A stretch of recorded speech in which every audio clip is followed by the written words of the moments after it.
All right, this is problem number 2, chapter 16. And the problem is asking what is the basis for the difference in how the leading and the lagging strand of DNA molecules are synthesized. And then there's a couple different options on where we could go.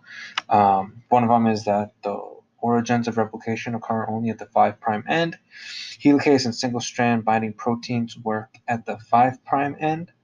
DNA polymerase can join new nucleotides only on the 3' end of the pre-existing strand, and DNA ligase only works in the 3' to 5' direction. All right, so there's a couple different molecules thrown around here.